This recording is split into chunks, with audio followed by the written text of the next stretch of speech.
ఆ పార్టీ నిర్ణయం. దాంట్లో భాగంగా మోడీ అవసరమైనంత మేరకే చేస్తాడు. ఆయన సభలు లిమిటెడ్.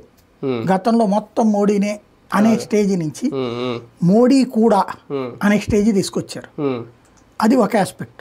రెండవది, మొన్న మహారాష్ట్ర, ఉత్తరప్రదేశ్, తర్వాత హర్యానా ఈ 3 భారీ ఎదురుదెబ్బ.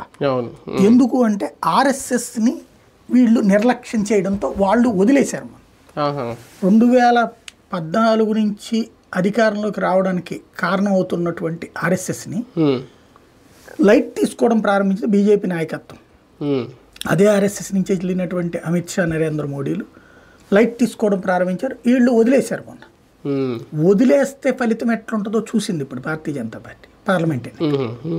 దాంతో మళ్ళీ వీళ్ళు వాళ్ళ దగ్గరికి వెళ్ళటము, మాట్లాడుకోవడం, దానికి తోడుగా ముస్లిం పోలరైజేషన్ పెరిగిపోయి హిందువుల ఉనికికే సమస్య వస్తున్నటువంటి పరిస్థితి కొన్ని రాష్ట్రాల్లో పెరుగుతోంది.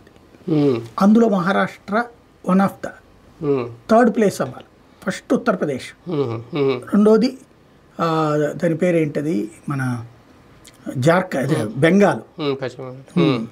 సరే, ఉత్తరప్రదేశ్ దారికి తెచ్చుకున్నారు, బెంగాల్ వీళ్ళ వల్ల కావట్లేదు. ఇది మహారాష్ట్ర మూడవది. ఈ మహారాష్ట్రలో అసలు వాస్తవంగా ఉత్తరప్రదేశ్ లాంటి చోట్ల లేకపోతే కనుక